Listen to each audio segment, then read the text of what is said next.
schooler, entering religious life, all of that stuff, those are our constructive, provisional identities. But those help us discover our true meaning as children of God, our real identity. Right, Taiko? Thank you. Okay, so without further ado, let's go ahead and introduce our participants. Let's first give them some love.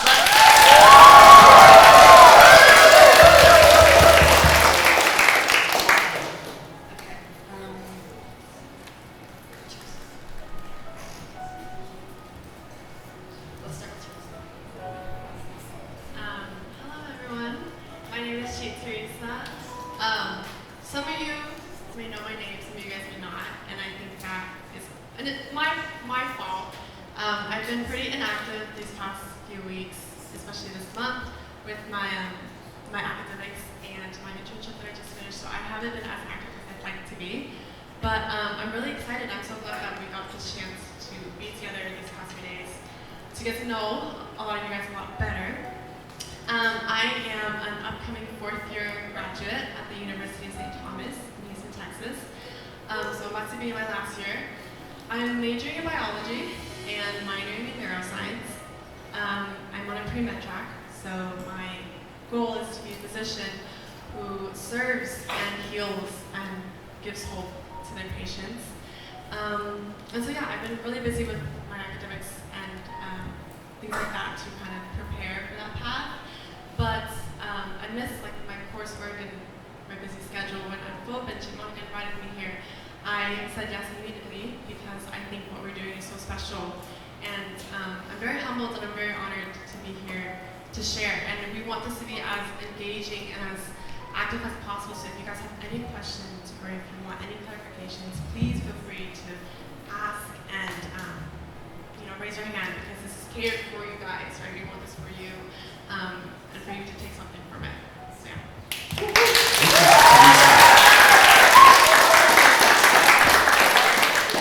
Hey, my name is Mia.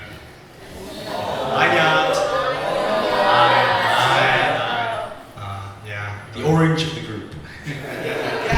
I'm pretty orange, and I don't like orange though because I go to Texas A&M and I'm Gigo. And I'll be a third year junior and I'm majoring in mechanical engineering. I'm really excited but kind of nervous for this panel talk, but yeah.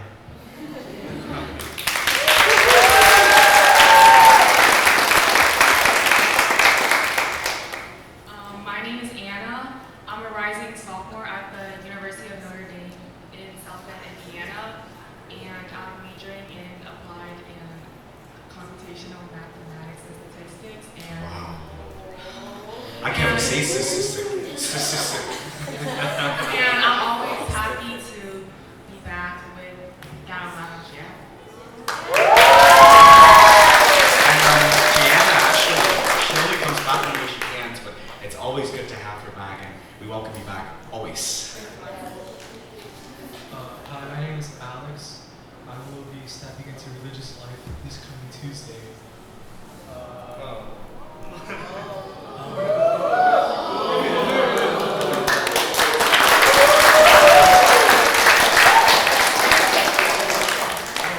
I'm excited to serve you guys because you guys will be the people I serve in the future. And I'm excited and I see a very bright future with our kind of knowledge here. Wow. Wait, was it the Dominican? Oh, no, sorry, never mind. Sorry, guys.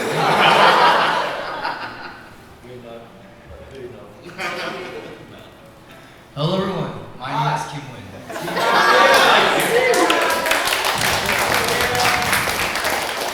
I am an incoming freshman for University of Houston, and I am majoring in electrical engineering.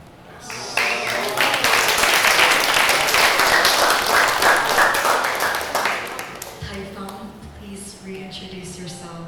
The man who needs no introduction, but let's reintroduce himself. Let's go ahead. Hi everyone, I am brother Fong, not Fong. P-H-O-N-G, without a hand. That is a retreat team member mistake. Who did it? Me too. Did you do it intentionally? It's an honest mistake, You Kim. are forgiven. Everyone makes You are mistakes. forgiven. Okay, anyway. Yes, it's my very first time to be a retreat master for a young group. Yeah, first of all, thank you for giving me a chance to serve you, to let me share with you my understanding of my own journey of finding myself in the world. So, yes, that's that. We'll learn more about Brother Falling in this panel talk. Right? Oh, and actually, this man needs no introduction, but let's give him a big round of applause.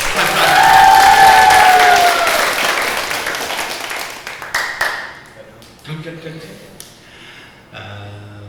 Cha Thiên Ân, for those who are only 1 year in La Vang Church, you don't know me, but before that, I was with La Vang Church for 11 years, and I'm very happy to be here with you, and I'm here because of you. I'm here just for you. So thank you very much for having me.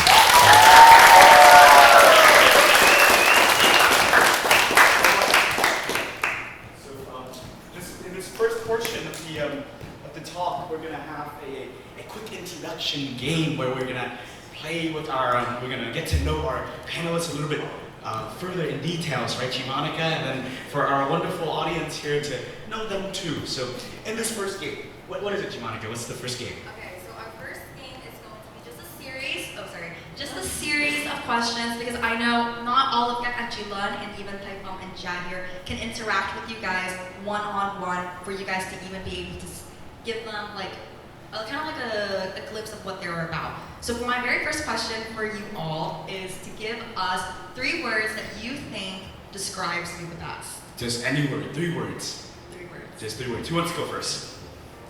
Oh, that's hard. Describe yourself. Describe yourself. Perceive yourself. Okay, Kim. To give, to be holy and responsible. Wow! Kim did his homework. What's the other 2?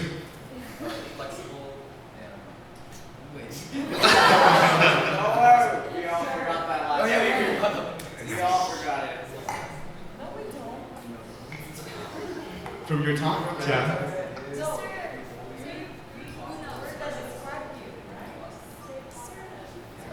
Stay positive. Stay positive. Stay positive. Positive, yes, right. No, but thankfully I'm here for doing your homework, but in this game, it's just 3 words to describe you. How do you describe yourself? Okay. You can think on it. Don't use the mic. Yeah, that mic goes over there. So if we can keep this microphone up there. My color, orange.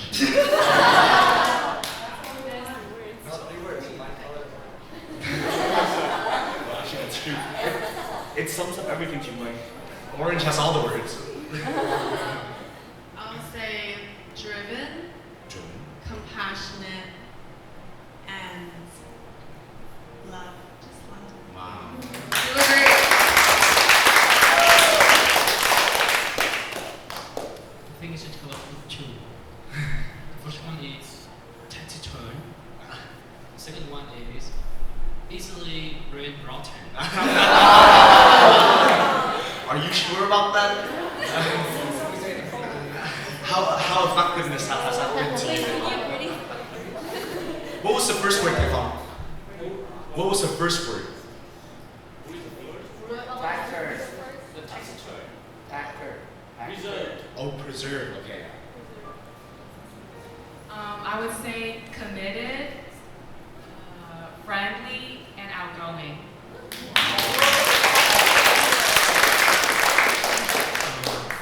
I think mine are genuine, caring, and crybaby.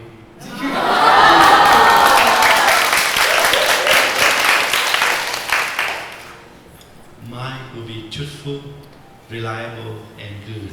Truthful, reliable, and good. You are all 3. Anyone else? Oh, Kim, our very first. Oh, did you already go? Yeah. Oh, we just went. Okay, sorry. Okay, well, okay, that was the first game. Now we go into the second game where maybe we dive a little bit deeper. Okay, this only requires you guys to answer one question. Okay. Something that people don't know about you. One thing that other people don't know about you. Or maybe rarely. Not all people know about you, but if not, something that most people don't know about you. Anyone would like to start? Yes, yes, Dad. I cry in my room. We all do. I'm pretty sure. We don't know. Yes. Some of us cry out here. Yeah, Can you imagine? I never cry in front of people for 11 years in my life, right? Wow. No, you've never. Actually, yesterday during the affirmation, I hope you don't mind me sharing this, Jad, but during the affirmation activity circle, Jad was in that little corner, and I saw him like crying and like wiping his like, we got you. So we saw you, and then I just want to say this morning, John Tomley, he was talking about how during the affirmation activity, it was a big heart, right, Father? And big head. big head. I want to know who hit him on the head. Who did it? Oh, yeah. It's just their way of showing love. Oh, was it you, Grace? No. Okay. Thank you, John. Thank you, John. Yeah, what about you now? I'm also kind of a crybaby. Probably only Tia knows this, but when I talk to my parents, I do get pretty emotional sometimes. But yeah, something you didn't know about me. Even though I'm pretty weird. You know, a little bit something that some of you may not know about Yap that I would like to share too is that Yap is actually a very, very emotional and very, very kind-hearted person, right? His goofy exterior, like, deter from that, but the fact is that he is very deep and very, very, very emotional. Thank you, Yap. Crybaby. Not you, Chad. So whenever you want to cry, call me. We cry on the phone together. With everyone in their own room, so it's still crying in the room. What about you, Anna? I think that I come off as really reserved, quiet, and shy sometimes. But once you get to know me more, and once I get to talk to you a little bit more, I come out of that shell, and That's crazy. Yeah, to like maybe like my close friends, but once I come out of that shell, and I get to know you more, I'm very friendly and very talkative, very easygoing, and yeah. Thank you. I talk on a more like a personal level, like once I get to know you better. No, I see that. I honestly, I don't know Gianna that well in terms of, because she's, she goes to school far away, but every encounter, every chance I get, whenever she does come home, is that I find Anna to be a very insightful person, and I think a lot of you, once you get to know her, will also find that as well, right? Okay, let's give her a round of applause.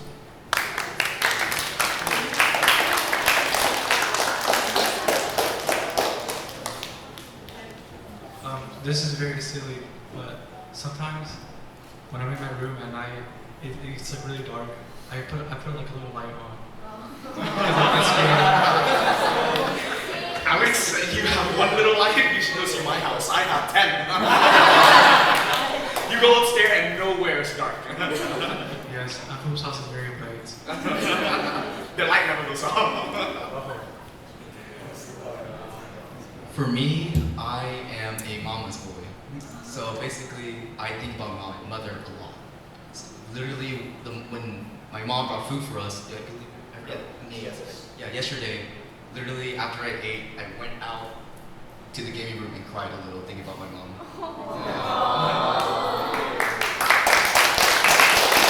We can cry together. That's how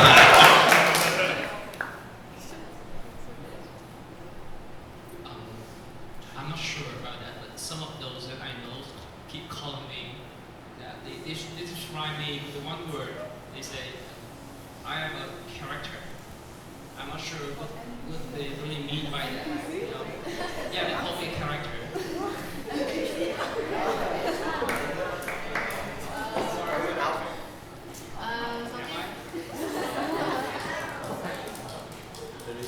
Yeah, something about me that you guys might know.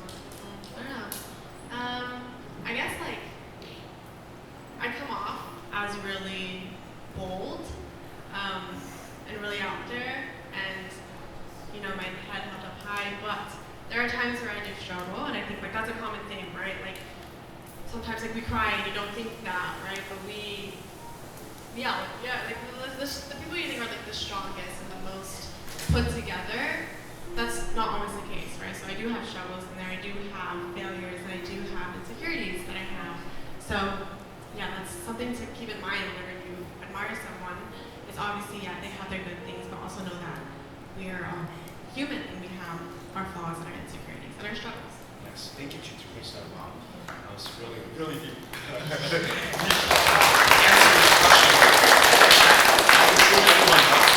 We'll proceed with our final icebreaker game before we actually dive more into the getting to know them more, and also through their life experience and through the things that they learn, through the things that they struggle with, through the things that makes them happy, makes them sad, make them cry, where we can find ourselves in their experience and we can find God in the things that they've learned as well, right? So, okay, final game. You guys ready for it? I'm going to give you guys around 20 seconds to just kind of think about it, and then we'll proceed. This game is going to be two truth and a lie. Oh! I know that he said he's truthful, but today you have to lie to him. Two truth and one lie. So you will tell two truths about yourself and one lie. And we, as the audience down here, will try to figure out what the lie is. Okay? Fair enough? Okay, you guys have 20 seconds. Go! You guys want to count down? I'm just kidding.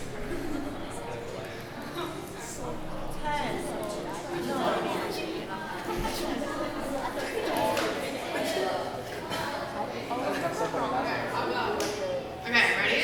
All right. Hard.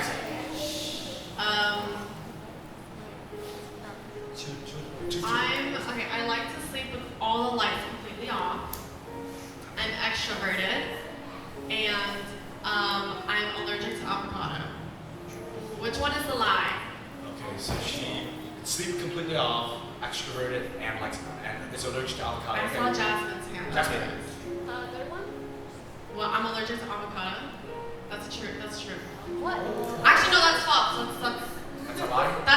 That's true. I asked you which one's false. Yeah, so I said the third one. No, that's true. I am allergic. Sarah. Let's take in the third. I sleep with all the lights on. That is a fact. I do sleep with all the lights. I cannot stand my On. You can't stand I can't have my mom. Like I completely pitch black. Symphony. Yeah, I'm actually really introverted, guys. Yeah. Wow, I cannot tell. Actually, that's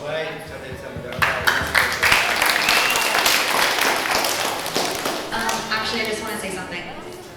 Teresa is an introvert, but you guys may not see that way. It's because when she's here with you guys, she's so open and genuine to you guys that it's not draining, really, for her, which is why she seems so...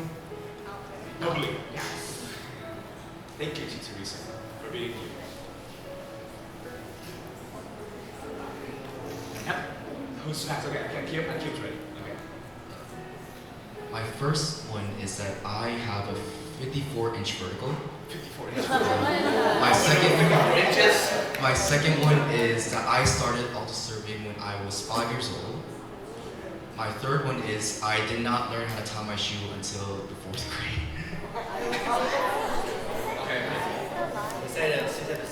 Okay, Angela said the second. Which is the second? You started auto serving when you were 5? Yeah, I started when I was 4. Oh, so that's a lie? Wow. 4? Who would miss 4? Well, let's end with a round of applause for Angela. Okay. Alright. I can use, I'm right-handed and both left-handed, so I write with my right hand and I eat with my left hand, and I kick with my left leg, and yeah, and the second one is I have never alter served before. And the third one is piano is my best instrument. Okay. Yes, I saw Steven's hands up. Two. What was two? Alto serve. I think three. I think three is just line. Three is the line. Organist is best. My opinion. In high school, I believe that he was ranked #1 organist player in the state.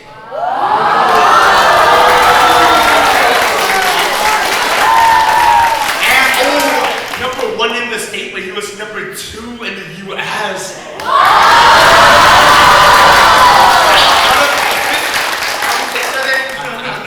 The only reason I was #1 is I was the only one in the competition.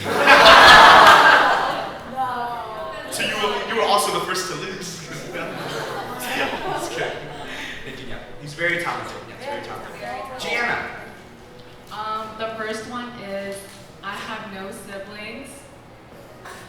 I have never painted my nails before, and I have never altar served before. Oh wow. Yeah. But the third is true. Okay. Yes, Grace. 2. You've never painted your nails before. Is that the lie? That's true. That's I've never had acrylics or painted my nails before. yes, Alex. 3. She's never One is the officer. lie. Third one is lie. I have altar served before. I should confused. We go back to the chapel. The chapel area. It's gonna be a hard one for you, Chad.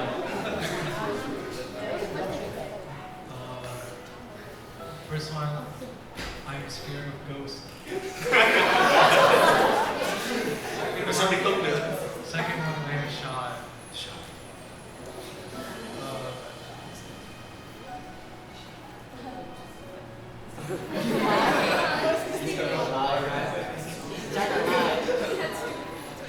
Third one, I was forced to bust my head. That's true. Okay, but #3 is a lie. He did not. He was not forced. Okay. He wanted to. I forced him to.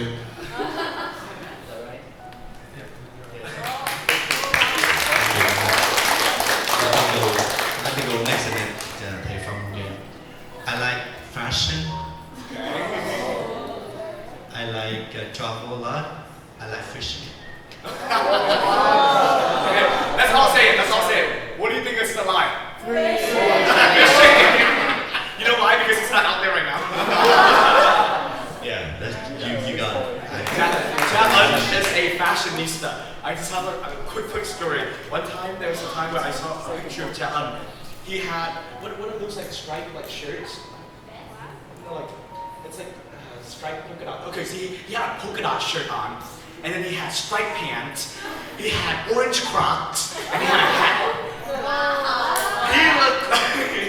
He looked like Christmas lights.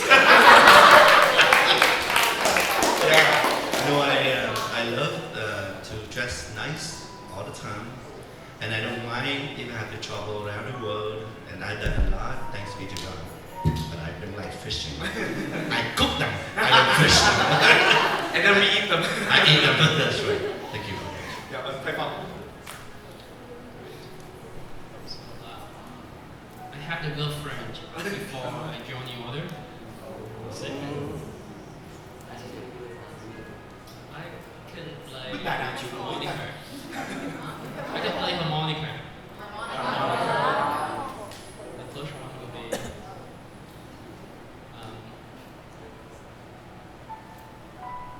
I am the only son of family. Hood raised his hand. Okay, Evan and Hood.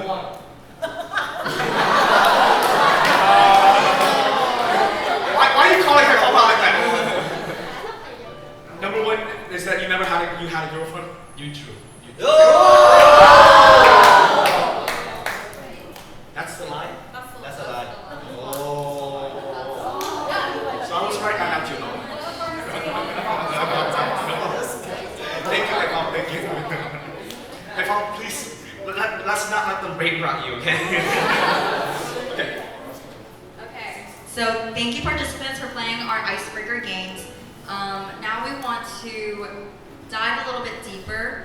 I think particularly specifically in my group, I can confidently say that a lot of my kids had struggles that I think you guys have also been through. So, and I'm sure like a lot of you guys will also get there at some point or another.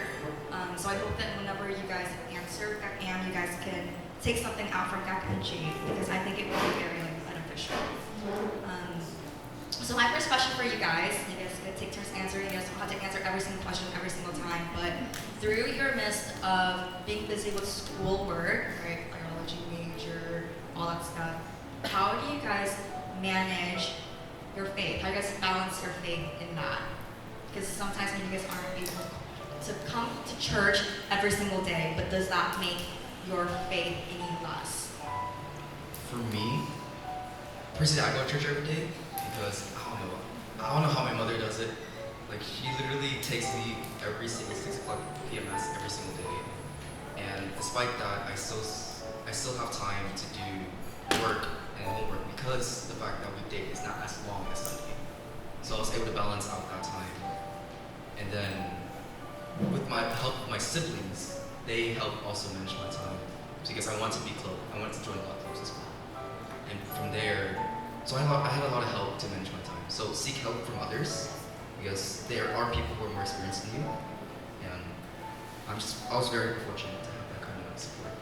I think Kim, to kind of further lead on to this conversation and questions, that I also want to lean it towards Gianna too, is because Gianna is in a very special circumstance where she is far, far away from home, right? And being independent and being away from home, being away from maybe your mom, your dad, the support group of always reminding you, con nhớ như vậy, stuff like that, right? And nhớ you know, our faith and things like that. So how are you being so independent at Notre Dame? You know, how do you cope with that? Yeah, so my parents do remind me to go to mass before I leave, but also they know that I will never not go to mass. So I try to keep my faith by attending mass, and also I think Notre Dame being a Catholic school plays a huge role as well because we have certain classes that are tailored towards faith and Catholicism, and I feel like that also helps me keep my faith and just reflect on like my past journey and how I got here so far. And also like every single night, I would say pray, but mainly having a conversation with God and talk to Him like about my day and what I'm learning, because it can be really hard. So I ask Him for like strength because maybe an exam is coming up and I don't understand the unit, but I try to just have a meaningful conversation with God like every night. And honestly, sometimes it's just talking to God, right? And in terms, maybe sometimes a lot of us don't know how to talk to God. Kakachi, you, in your daily lives, right? What are some of the ways that you actually talk to Him? Sure, I will. First off, going back to the question, for me, how I manage, I am a really big planner, so I like to have like a planner or like a calendar that I kind of block out times and I prioritize, schoolwork and then add in like other stuff that I have to do. Like I'm a really big organizer, so I follow that, and that is what works best for me. As for like if I can't make it to like choir practice, or if I can't make it to like a specific day of mass, whatever the case may be, I think it's really important, like, to think that your relationship is so much beyond just going to mass, just attending mass, right? Like, Anna said, it's a friendship, it's a relationship, it's a conversation. So whenever I can throughout the day, I just kind of like, and thinking about Him, right? In the morning, like I talked about in my group, in the morning, if you don't do prayers, then just like be grateful for, being able to open your eyes and have a new day. At night, before I wrap up, I do prayer. And I'm like, after a full day of work, I'm so lucky to be able to just rest and lay down and be healthy and be okay and be able to do all the things I was able to do, right? And like even throughout the day, when I have lunch, I'm grateful for having food on my table, being able to eat, be healthy, right? Having the nutrition that I get, right? So just like small little aspects in your life that you can just kind of come back to God and thank Him or talk to Him and be reminded of Him of the small little details. And yeah, just that's how I navigate it. And I think that the more that you practice it, the easier that it gets. And it definitely wasn't easy for me. It was kind of like a little bit awkward, right? Like, I don't know, I'm just sitting in silence. I didn't know what to say. But it definitely does get easier. And it becomes almost instinct. If you...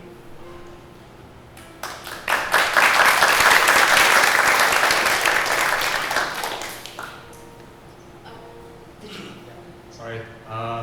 So as someone like going into college, like I went from a Catholic high school to a big public school. Like Texas A&M is, of course, is like a big public school, and it's like there's no, you can control your own schedule. And honestly, like what really helped me was like putting like Catholicism as like as the priority in my life. Like honestly, I schedule a lot of things around what there's things are happening at the Catholic Center at my school, and honestly, I recommend just scheduling around that and then doing the other stuff on the side it's been really big help for me. So I really encourage you to like put it in your schedule. Like if you're gonna like have a designed spot just to like spend time with our Lord in it, then it'll be pretty cool. Thank you. Thank you. Thank you, Anya, and thank you, Teresa, for sharing that. As college students, your schedules get very packed, but even as college students, Kak Angie are still able to integrate God into their life, the central point of their life, right? Now I just wanted to ask you guys, of your constructive provisional identities you guys are building, what are you guys passionate about? What are you guys trying to construct for yourself right now? For me, I just love making connections with others. So even though it could be either in the Catholic community, my school's community, I just love having have people around me and they can help have support. Again, I love having help. So I know Chad has helped me a lot throughout my life, and Me too. Me too. and I really do appreciate having others around me that have more experience.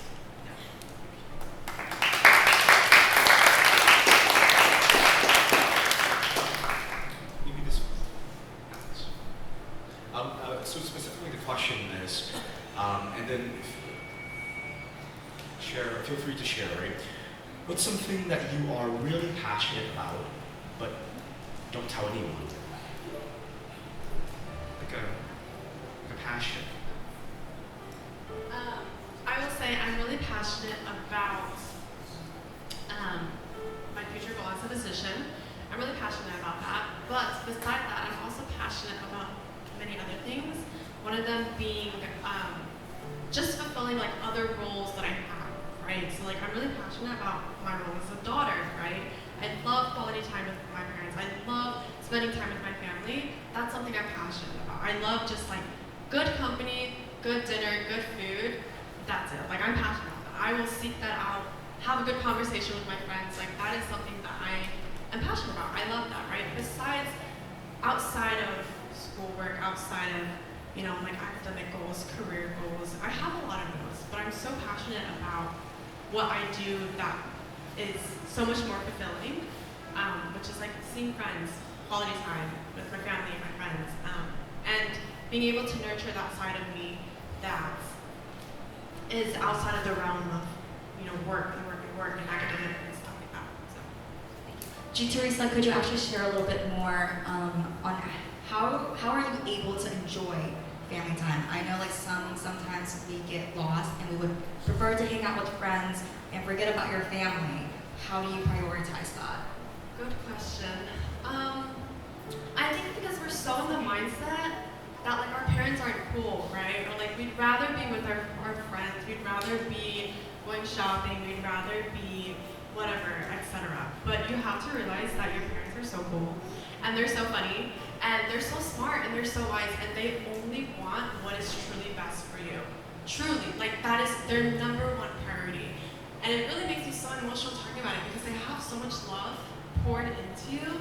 And you have to see that also, like, besides all of that, they're so much fun to be around. Like, if you really just take the time to be around your family, your friends, like your siblings, your brothers and your sisters, they're so fun. They're so fun. Like, these are the people you're growing up with, right? And they're your blood. You know, so like, take the time to know them. Take the time to like, let them know you, invite them into your life, and they'll do the same with you. And you'll realize that you guys have so much in common, both like on a scientific basis because you guys are blood related, but also like you guys are siblings. You guys are raised in the same household, right? Your parents as well. So take the time to know that and like really prioritize that, and it will bring you so much more than you think, right? Like you think that they're not going to get, I'm not going to get anything out of it, but go in open-minded and you'll be really, really surprised. That's like whatever. To kind of add on to Teresa's point, just like us, our parents, this is their first time living too. So don't be too hard on them because usually we tend to like hate them for things, even though like, they're just simple mistakes and they always forgive us too. So I think don't be too hard on your parents because this is their first life too, and they're living it just like how you are. So I also want to expand on those thoughts. I'm the only child and I go to school very far away, so at home it's just my dad and my mom. So I'm very passionate about spending time with them, especially before I leave again. So there's always like certain days where they're off from work and I spend the whole day with them where we go out to eat or we go out to take pictures. And I know like maybe some of you don't talk a lot to your parents about like personal things, but for me, I talk to my mom like about so many things and it helps me build that strong connection with her, especially because I can't talk to her that much when I'm at school and I don't really have the time to call her now and then at school. So I really do try to talk to my parents, especially now that I'm back at home. For me, I have such a different story compared to them. Because I love my family so much. Like, I have so much fun with my siblings. And yes, my parents are strict. However, it's always those out of character moments that are the best memories. I remember during Tian's wedding, my mom and dad was dancing on the dance floor. We were all surprised. Me, my cousins, Chum, Bung, Tian, we were all laughing. They got moves. No, they were going crazy on the dance floor. I never, literally my cousins were like, I can never see my mom again. Like that strict parent again after that. It was The image just crashed completely. Yeah, thanks, yeah. So unlike you have your family, but I left my family 23 years ago to join the Dominicans. And then one thing that to talk about identity, sometimes we make mistake, we thought that we are alone out there. But one quote của một dòng đam mê nói rằng, perhaps I can look far because I'm standing on the shoulder of my brothers. Sometimes you forgot that. Perhaps you can look far because your parents, you're standing on your parents' shoulders. Sometimes we forgot that. So identity is we belong to the family. It's the first thing. We're children of the family. Yeah. And the other saying, I forgot one of the Dominican said, they said that God provides. Sometimes, identity we confuse, we're afraid to chip in and so whatsoever, but we forgot that God provides. We are His people. God never abandoned His people. Remember yesterday, that's who we are. We are never be abandoned, but God provides. God provides us the parents. God provides us the family. God provides us the choir. The choir exists right time for you. So God provides. So that's our identity. Thank you. I wanted to share, add on a little bit to what Anna and I actually shared the same fact that we were the only child, right? And I think, personally speaking, I thought growing up was a trouble kid. I am still trouble, but More yes, even more trouble. But I look back at my relationship because I only have my mom, right? And I think sometimes is that, at most part, I think could be because of personalities. Could be because sometimes when you or your parents share so much of similarity, where you guys have such strong personality and it clash, right? And then the clashness becomes, you know, a broken bondage between your relationship with them, and it then deteriorates, right? So we aim to always look at loving our parents, because I think if we can love them, if we can genuinely love, everything will fall into place. And I know that my mom and I sometimes we don't get along, and we argue, and we disagree on a lot of things, but you have to realize that no matter how old you are still a son and a daughter. You're still a child of the home. That's a part of your identity. You're a child of the home, right? And you play your role as a child. And certainly the older you are, it's not going to be the same relationship as maybe Grace is having with Chimoy. Hope's relationship with Chimoy is different than Grace's relationship with Chimoy, right? And later on, Jalen's relationship with his mom is different than Hope's relationship with Chimoy, right? But at the end of the day, our identity is still, we are a child of the home, and we are children of our parents, right, Monica? And adding on to that, as children of the home, our job is to be obedient. We are to obey, right? And sometimes I think with the younger generations now, there's a cultural clash between parents and kids. Parents could be traditional, and kids are moving. They're moving along with the time, and it is inevitable that times are changing. But as Catholics, as Christians, as our identity, we need to be grounded, and we need to be true to our faith and ourselves, right? So I think it's important that you guys respect that and know that whenever your parents are teaching you guys or yelling at you guys, it's not they're yelling because they don't like you, they don't want you guys to go have fun, try new things. No, it's because they want you guys to be good. Your parents' love for you is unconditional love. And I found this out, guys, just because I set bad examples. I think for most of the kids or the young adults that in here has had the opportunity to go out with Unfold and to know Unfold, right? Unfold realize this is that sometimes when you guys are home just a little bit later than usual, your parents call. It's not just mine. It's not just Tian, it's not just Hui, it's not just Ben, it's not just Mark. It's all of you, your parents' worries. It's a part of their nature, right? And I thought it was just me, like, I'm going to be 25. Stop calling me. But then I realized I'm still a child of my mom, right? And you are still children of your parents.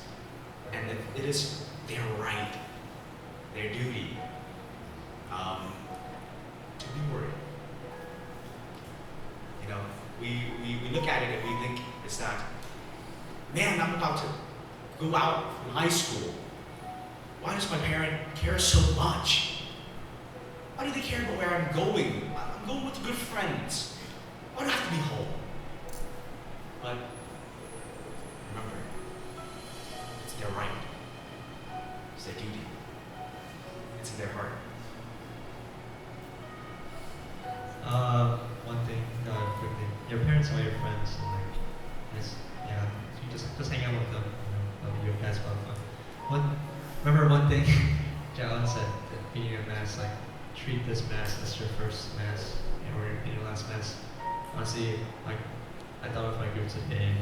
One thing that says like treat every single time you talk to your parents as the first time or the last time. And I know I say that and I'm guilty of not doing that as well, but it's just something I thought about today. That's it. For me, I always thought that my parents didn't love me because they didn't express it the way that I saw, like traditional white parents do. Like they would go up to the child and say, "Hey, I love you." However, Vietnamese parents, it took me a while to understand that that's not how they express love. The way that I figured out was, you know how you guys like my chicken Alfredo? Basically, one of her parties, I asked my mom, hey, can you make us chicken Alfredo for the party tonight? And then I heard a bang from like the kitchen. So I went up to go check it out, and it was my mom making chicken Alfredo at 3 a.m. in the morning. So I thought, okay, oh. And then there's a time when I complained it to Tian and my other siblings, but they said that my parents don't express their love like other parents do. They express it through action, difference. I just want to add, like, if you feel like you can't get close to your parents, reach out to other family members, right? Your grandparents, your aunts and your uncles, your older cousins, your confirmation sponsor, right? Like, there are so many people around you who are just as wise as your parents. Guys, you just started, but you can't. Yeah, like there's so many people, right? So like, if you feel like you can't reach out to your parents, there's so much more. There's like your aunt Shannon, right? Confirmation sponsors, aunts and uncles, things like that. Like, you have resources, right? Don't be afraid to seek them out. So, I just wanted to add on to what G. Teresa said. I definitely agree with that. Growing up, I firsthand experienced the cultural barrier between my mom and I. We never really saw like eye to eye, but obviously as you get older, you realize it. You realize why do they yell at you, why do they want you that way, all those things is because they just want the best for you. And in the meantime of that, I'm very fortunate to have Pei Nam.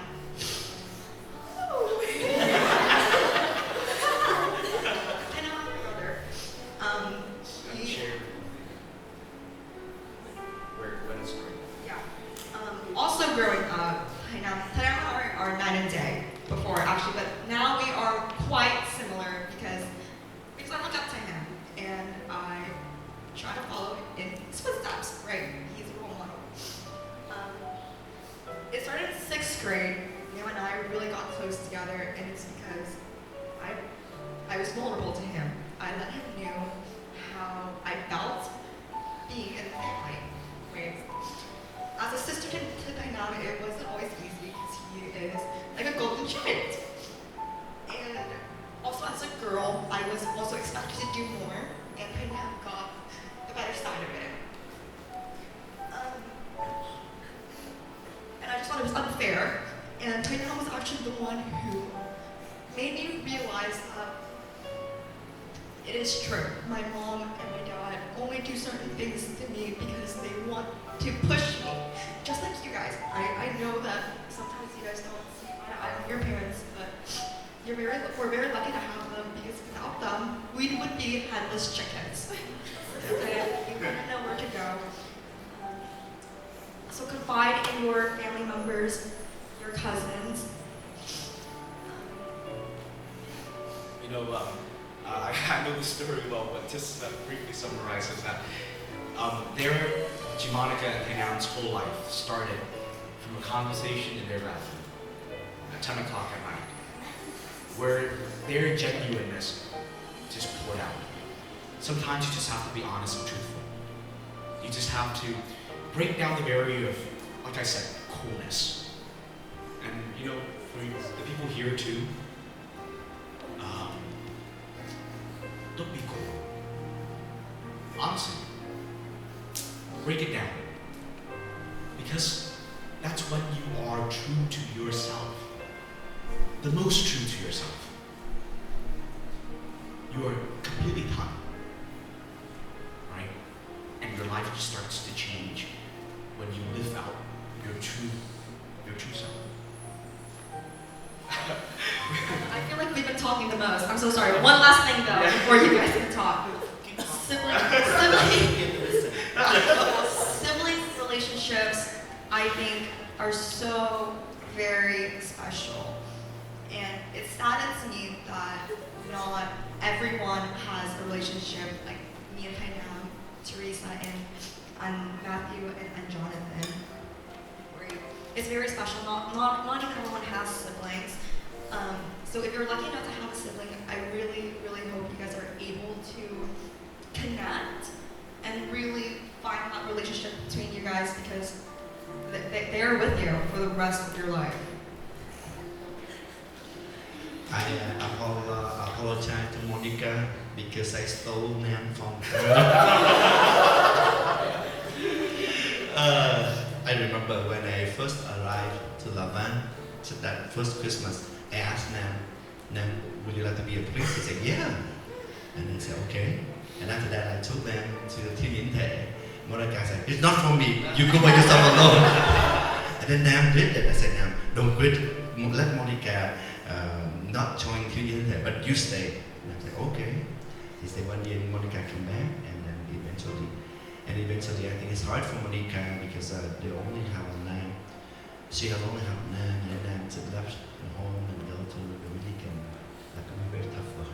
I just want to add, like, the whole sibling thing. It's like, you guys realize you and your siblings have so much more in common than you think, and it is like not uncool to not care for your sibling. Like, if you're an older sister or if you're an older brother, it is cool to care for them, right? If we're going off the idea of like being cool or not, like, it is so sweet to care for your other sibling. And if you're not going to care for your own blood, then how can you find yourself caring for other people outside?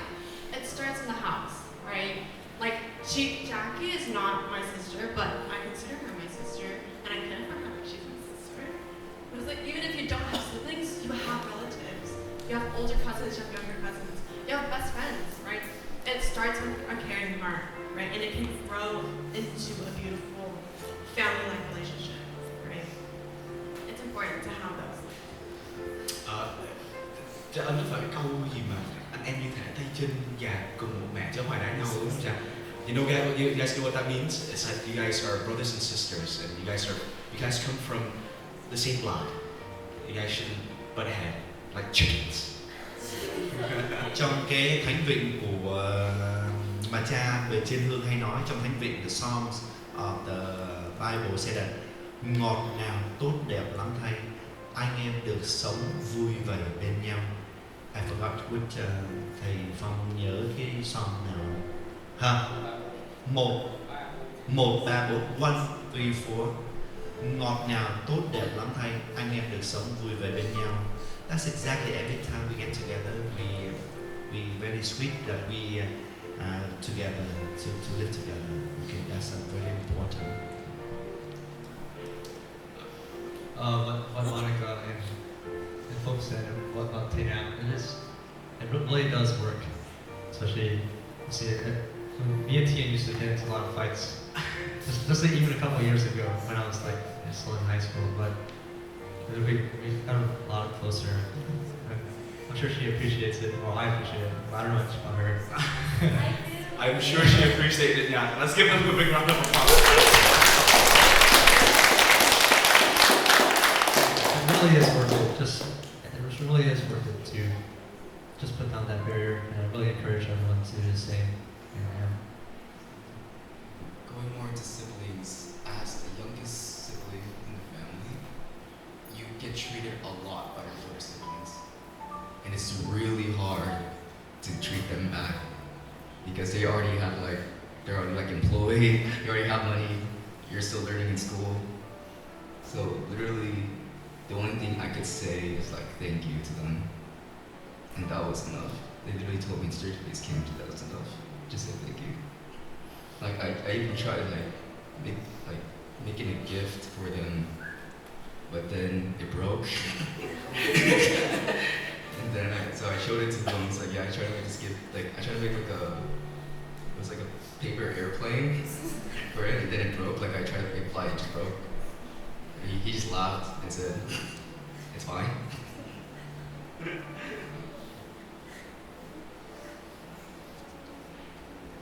One more thing about parents. You don't have parents with you all the time. Someday you don't have them anymore. I lost my dad.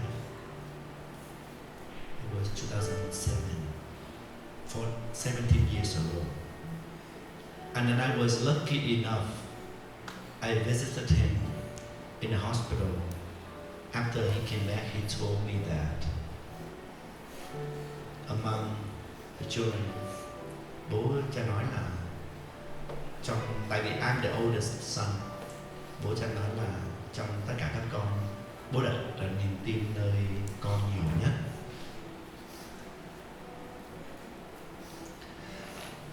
I was lucky to hear that, but sometimes you are not that lucky, you know.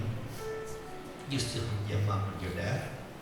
You don't think how much, you don't know how much it is important to have mom and dad.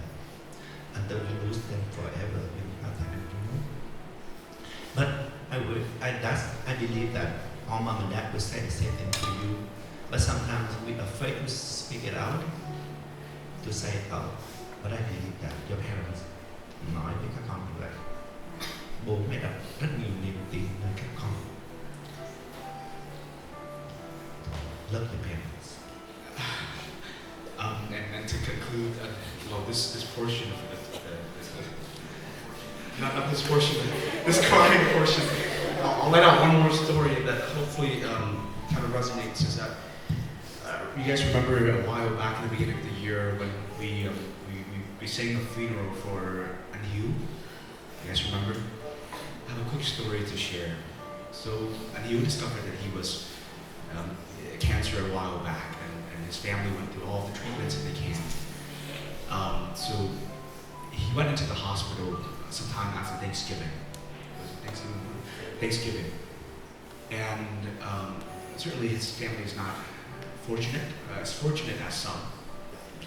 So he was in a hospital bed that in the room didn't have like a bed for the visitor to sleep on. It just had a chair like what Steven is sitting on. Yeah. So certainly, and Hugh, once he was in that part of the ICU, right? His mom took off. Well, his mom just left her job completely, and I got an opportunity to know her a lot more during that time, and she was there every single day. She didn't do anything. She just sat with her son in that chair, and to sit there all day to know that your son is going through such terrible things, and to not know that he makes it, and ultimately to the point of his death where we witnessed it. And I asked her one time. I asked her, "Cô ngồi vậy không mệt hả cô?" She says, "Con cô mà." She says, "Con cô mà." Sao cô mệt được, nó còn mệt hơn cô. And it just really, really tells you, your parents, they love you. They love you guys. Okay? Remember that. I promise. Oh my gosh. That story, I remember I went to Lebanon in London, and during that time, Chalian was still there. And you know Chalian, he loves his poems. So forgetful of his young, right? He said there was a story of a female, so the sibling carrying their other sibling on their back, up a mountain. And a passenger came by, like, oh my gosh, like, aren't you tired carrying your sibling on her back? And the person who was carrying their sibling said, no, it's my sibling. Like, that's such a silly question. Why would I be tired? Yeah. It's my sibling. Someone Right? How would I be tired? Thank you guys. So,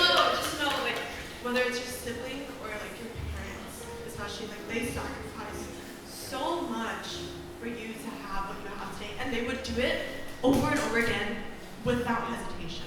Without hesitation. Like, they would do it all over again to give you and us what we have today, right? So it's just like so much endless, unwavering, unconditional amount of love that I think the more that we try to see that, the more that, again, it would be easier to build that relationship with them and get closer to them and try to understand where they're coming from when they're teaching us and when they're giving us insight, where the case may be, right? Yes. Last, that was my last. Thank you. Yeah, leading on to the fact that we have our parents, right? That we also have genuine friends. We have the people that are around us who really care and also love us. Maybe they're not blood, but they can make an impact on your life. Your godparents, your friends, your close friend, and you know, as Tainam has impacted Monica's life, Tainam has also impacted my life.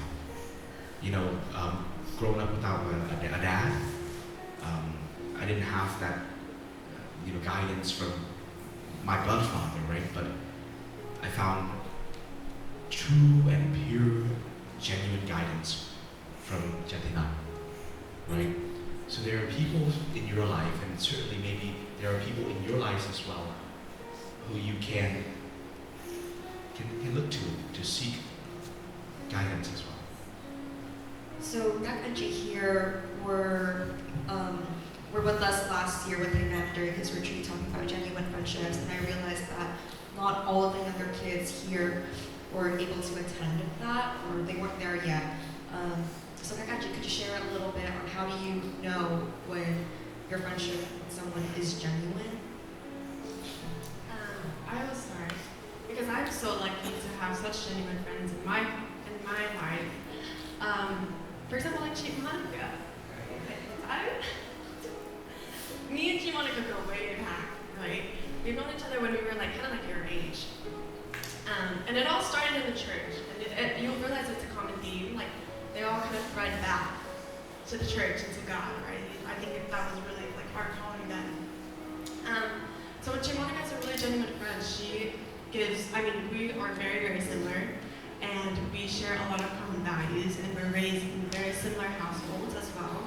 And there were things, I remember like stories we've been getting out about like our moms, right? We're like, oh my God, I would not believe what my mom like told me today. Things like that, like just small little things that we can bond over. And also, as we continue to get older and our paths kind of divert, we still find time to come back to each other and keep up and share, you know, like the latest things that we're doing on, or like fears or things that we want to work towards, right? And it's people who like will keep coming back to you. It's people who will give 100% to you, and like pour into you, right? And so like in my group we were talking about, Catherine was saying how like she distances herself whenever she feels like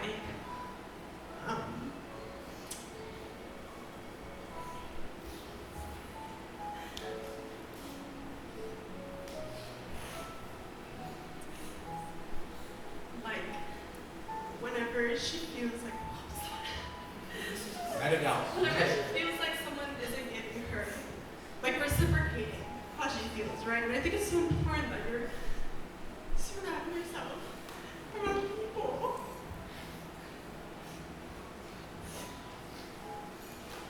who see your value, right? Who see that you're so important and you have so much meaning.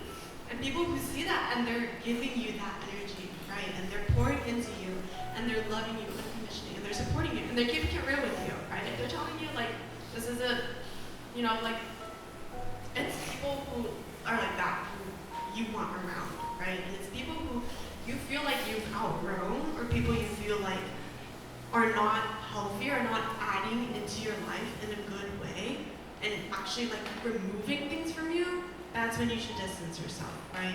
True friendship comes from people who you feel rejuvenated from, right? People who like make you so happy and people who you find yourself coming back to at the end of the day. Wanting, like the first person you think of when you share a certain thing, like I'm immediately gonna go to Chi Jackie, I'm gonna immediately go to hope to end like Monica, like all the people that I've grown here, right? Like these are friendships that I'm going to take on for a long time, and they make me really, really happy, right? And it's at the end of the day, it's what makes you really happy, and where you think that who gives you that energy, right?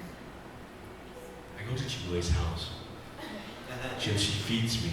Sometimes she feeds me too much. That's why I come back.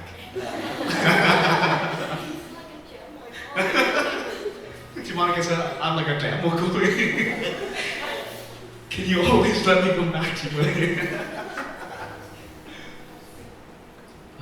When I was younger, I thought I had a lot of genuine friends, but it's only until recently when I met quite a few people from this choir actually that I truly felt what a genuine friendship feels like.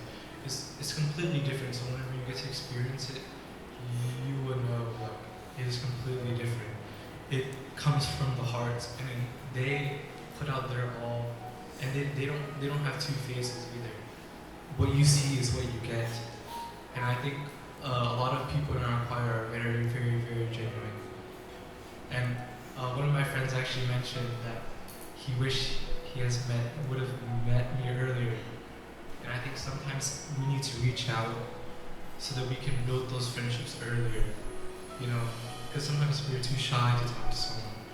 But I think breaking the boundary of just being too shy, just going outside your comfort zone to talk to someone is where genuine friendships are made. And I really pray that each of you finds that genuine friendship that will uplift you.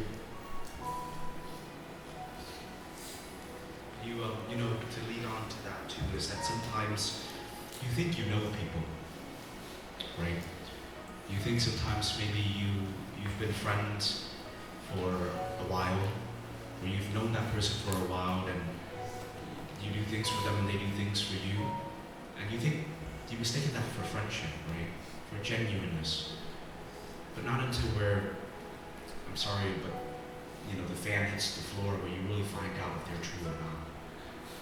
And at that point it hurts.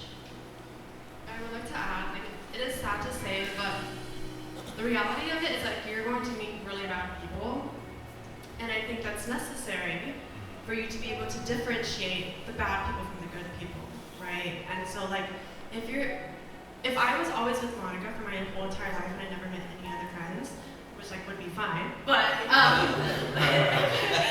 I was stuck with Monica all day, I wouldn't realize the value, like how much I really do cherish this friendship had I not met horrible people who wow, like made me realize like I got really lucky with this one. I got really lucky at home with Jackie, right? Like I'm just so lucky, and I cherish these friendships. And you are bound to meet these people, right? And don't feel sad like, oh, I got so lucky and I met a horrible person. No, you're meant to meet this person, so you go to say like, oh, Emily's a really good friend for Angela, right? Like Hannah's a really good friend for Happen and Krista. You know, like these are the girls I'm around. These are the guys I'm around, right? And it's only because you met those bad people to be able to realize that, right? So don't be afraid to just meet bad people. Okay, so I know I've made new friendships in the choir, but I've also reconnected with my old friendships in the choir. So actually, me and Jackie go way back since we were 6 or 7.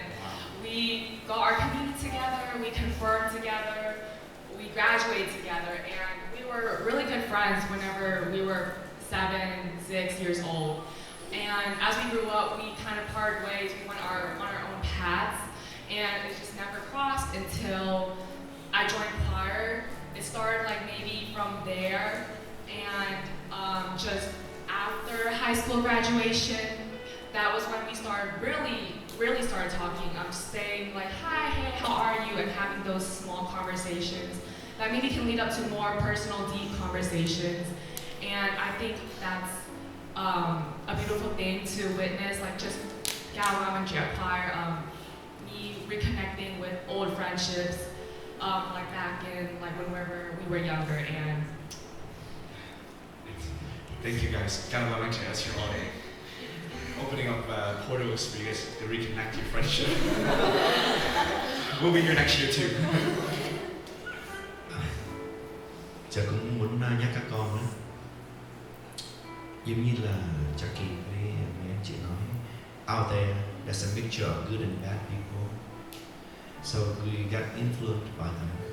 Be careful. Tại vì người Việt Nam có câu là chọn bạn mà chơi. You must, and don't ask you, like I agree with Teresa, chị Teresa, that we don't have to distance from them, but have to certain level we have to make a decision to hang around with particular people because that will influence us, will affect our life. Chọn bạn mà chơi, gần mực thì đen, gần đèn thì sáng.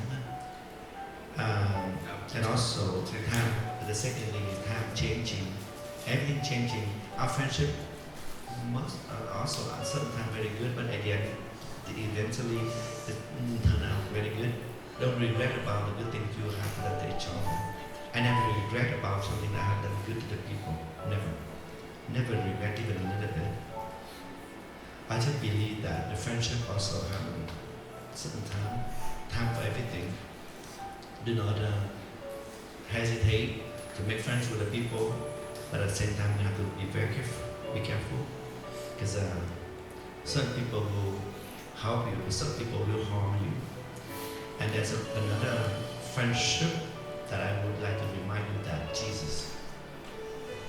Remember Jesus at the Last Supper, he said, "Hey, you guys, I don't call you my servant, but I call you my friends.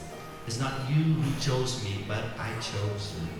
Because the reason I call you friends, because whatever I heard from the Father, I have told you everything about it. So the reason that make you friends is to bear fruit, to bring fruit. So I think friendship will bring the good fruit into the world. The true friendship, the fake, false friendship will bring nasty into the world.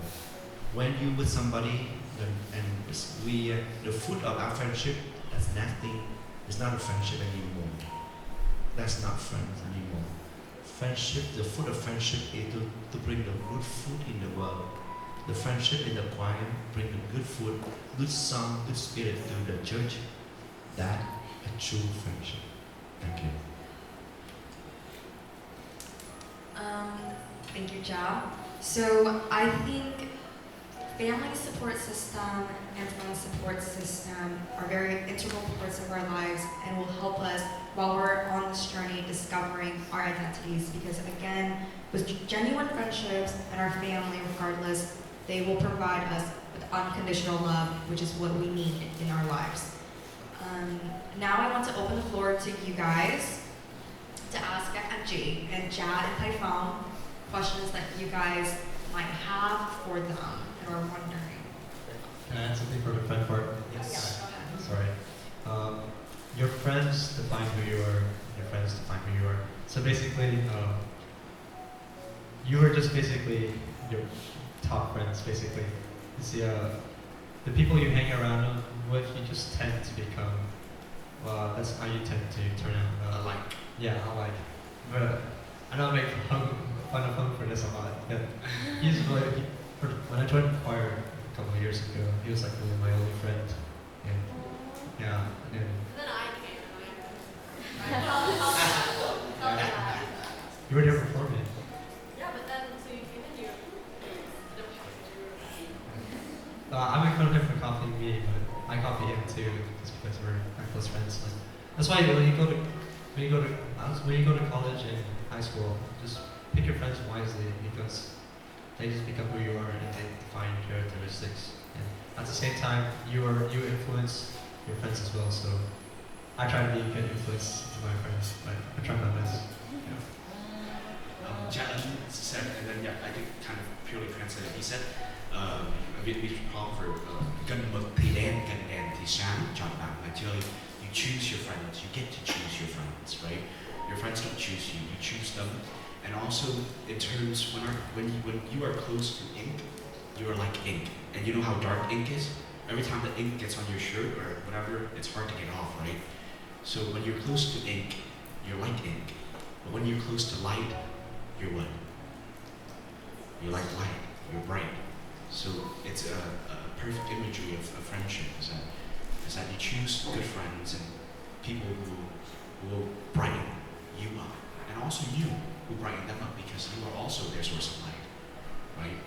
So certainly you guys prepare questions with your team, and then if you have any questions for Anjay, for Jatinan, for Taifong, in terms of friendship, in terms of self-identity, in terms of identity in God, in terms of what you are struggling with, what you want to explore more. We have within the next 10-15 minutes to kind of conclude that a little bit for you guys to ask the question that your team has also composed together as well.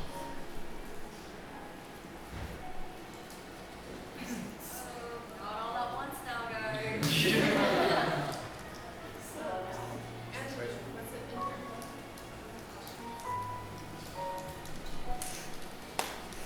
So my group, you can give it to them. We came up with, or you can ask the question, yeah. We came up with questions together that we have, and I think we can all do a really good job answering them. Does other beliefs affect your identity? Does anyone answer? Taifong, I think this question can help us answer. Does other beliefs, or what other belief in, should it affect your identity?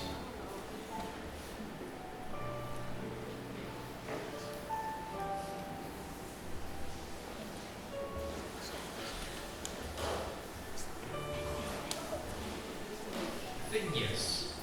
You know, the system, that your journey of life is built up upon a system of what you believe, what you trust in. So if you believe in a good thing, you build up a good life. If you believe in the bad things, you have a bad life. So the same thing here. Nowadays, it depends on how do we define what is the belief. We talk about our faith and the belief system. And you know, for us as a Catholic Christian, we are granted with the grace to determine which one is the true belief, which one is the false belief. Our revelation helps us to do the job. And as a Catholic Christians, we have our faith. And our journey of life is a journey of faith. The faith is the light that helps us to identify which one is the true way, help us to build up, to get to the destination of the true identity. Short answer, yes. Thank you.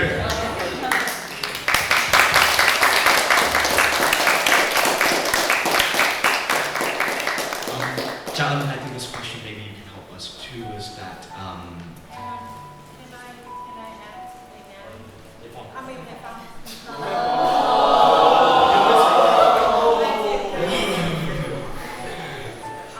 Yes, I think other people's belief should affect your life. affect your identity.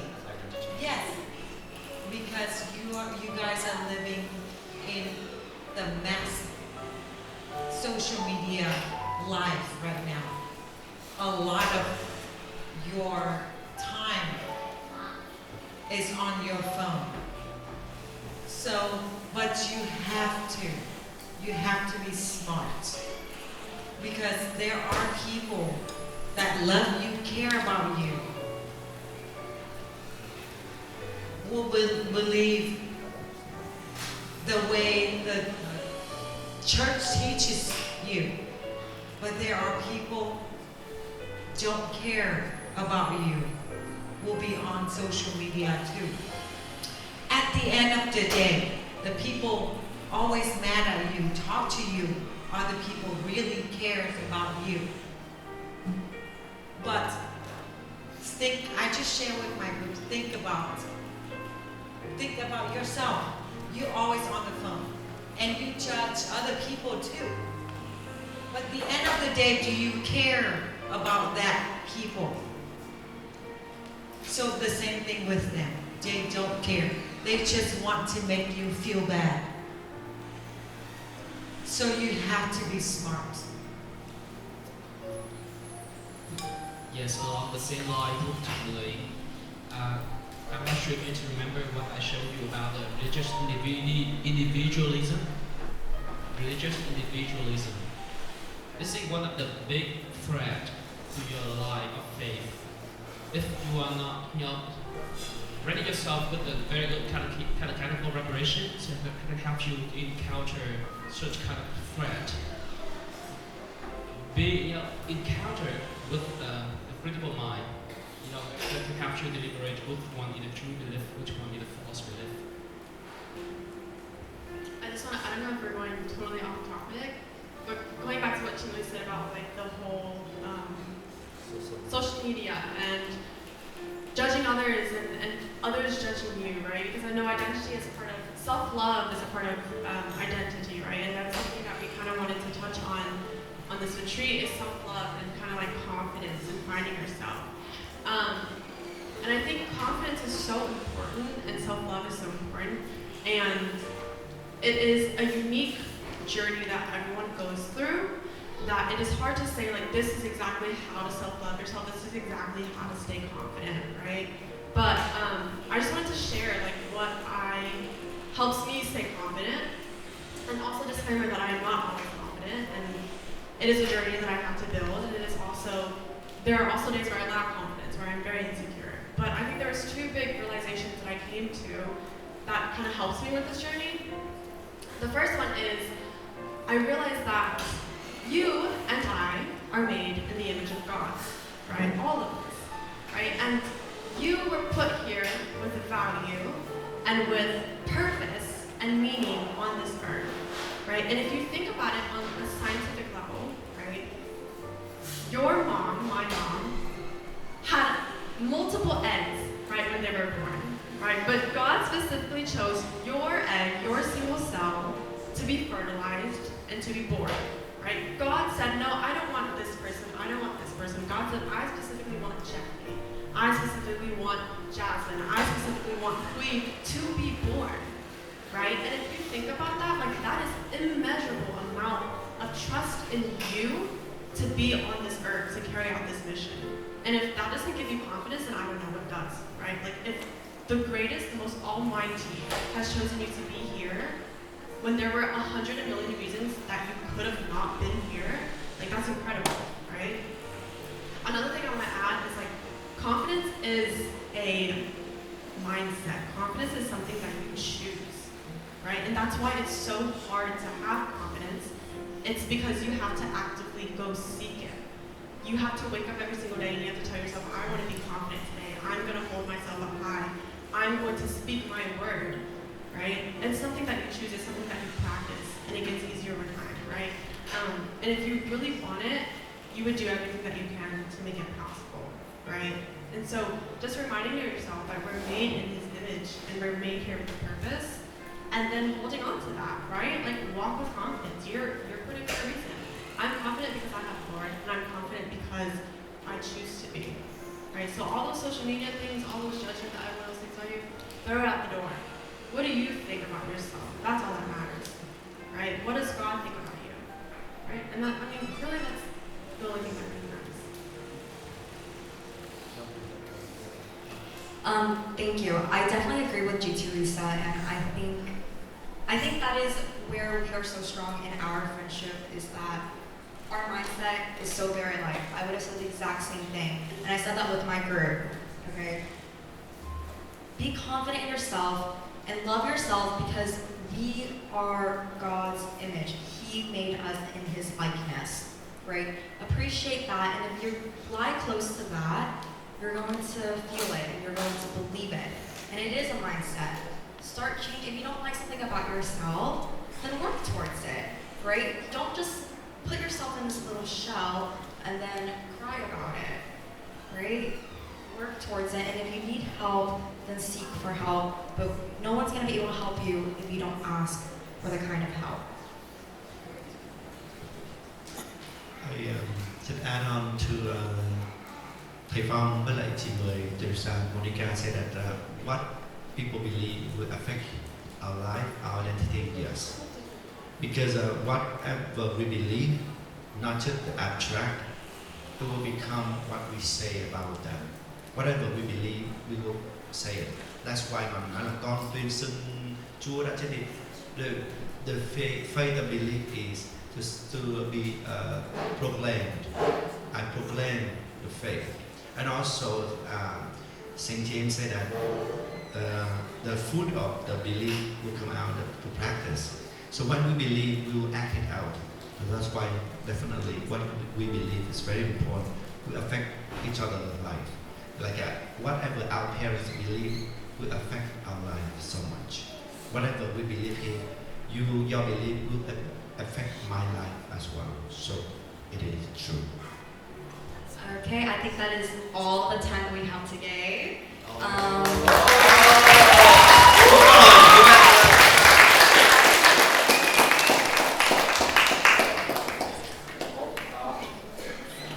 Thank you. Let's give another big round of applause for the co-host, for the main host. I'm only the co-host. And then our wonderful panelists, and then especially our retreat spiritual director, Tatiana, and then our retreat master, Jay Fong. Big round of applause for them. Thank you for your love, thank you for your sharing, thank you for you. Thank you. Ladies and gentlemen, we're coming close, very much close to the end of our retreat.